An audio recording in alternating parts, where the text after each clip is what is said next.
All right, so this is AP Calculus. We are on lesson 8-3. Today's date is Friday, January 24th, 2020. So specific fundamental theorem of calculus applications. That sounds scary. Our objective sounds even scarier, but I promise I can boil it down into the point where you're like, oh yeah, this is easy. Who wants to read that scary objective? Oh yeah, Stego, thanks. Use the fundamental theorem of calculus to solve problems with differential equations. Yeah, wrong. I did indeed. Yeah, go ahead and log it, sure. I'll make that note for myself next time. So what is the fundamental theorem of calculus? You've been using it a lot before, but I guess we should type this out, by the way. This is the fundamental theorem of calculus. And again, I've talked about this where I said, you remember how there were two fields of mathematics for a long time, and then they're like, oh, you can go forwards and go backwards. The slope of the tangent is equal to the area underneath the curve if you go forwards and backwards. Connecting those two fields of calculus, the fundamental theorem of calculus connected those two fields. But more generally, what I mean by the fundamental theorem of calculus is this. Start plus change is equal to end. So in your mind, if you think of fundamental theorem of calculus, or FTC, just think start plus change equals end. We're doing tables today. Yep. Tables today with differential equations. Precisely.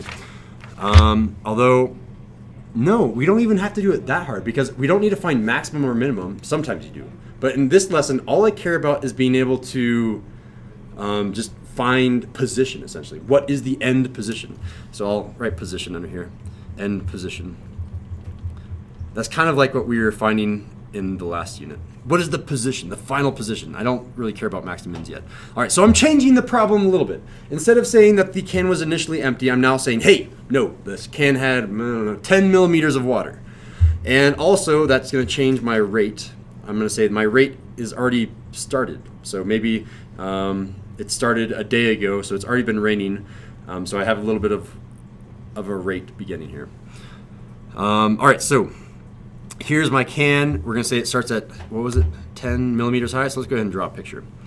10 millimeters high. I cannot. Doing water tension too? Sure. I mean, you could go straight like that if we're unartistic, but we know that there is a slight curvature to it. So you can say that that area down here is shaded. That is our water. So there's our can. We know that there's a bit of water in it, and let's go. We can say that that's our start time too, I suppose. That's our start height. In terms of this S prime function, what do we know? What information has been given to us?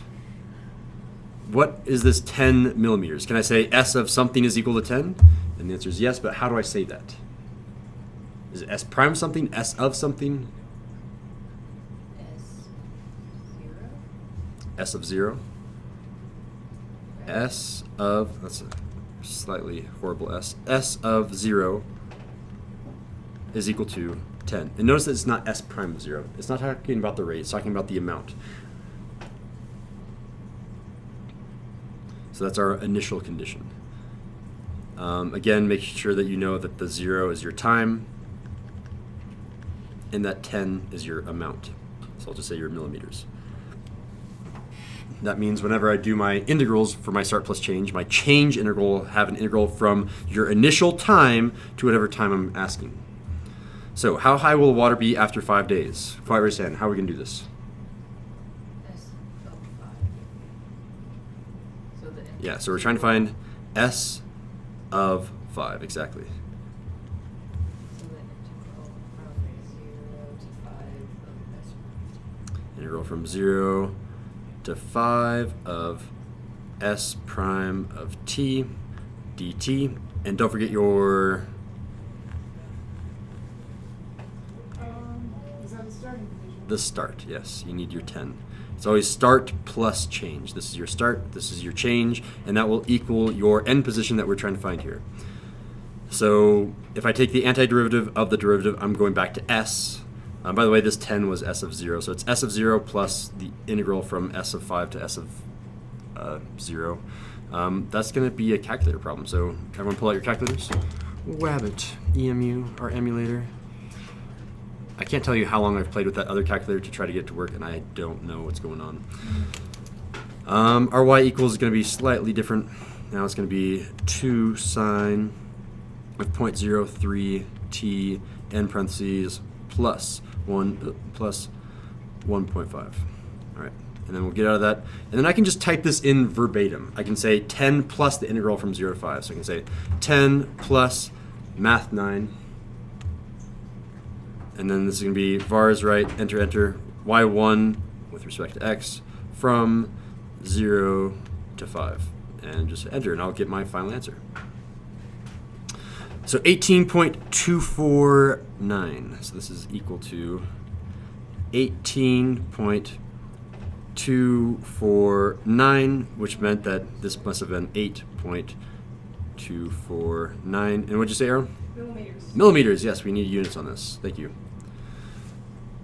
Because the integration of rate is just the amount. Done. All right, so let's try a more general idea. And this is truly using the fundamental theorem of calculus. How high will the water be after t days? And they love, love, love putting this on the AP test. How do I do that? Oh, this is just where you write the integral from 0. But don't forget, again, you're still using 10 yes. plus the integral from 0 to t. 10 plus the integral from 0 to t days of s prime of t dt. Done. Isn't that like a problem if you use the same variable in the integral? Oh yes, we do have that problem. I should have said after d days, huh? So these two variables should be different. And let me make a note for myself for next year that they should be different.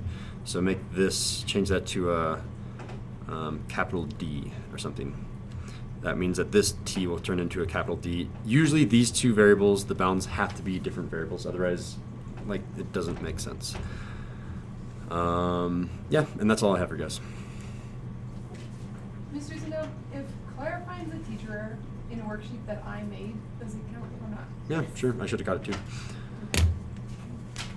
All right, any questions?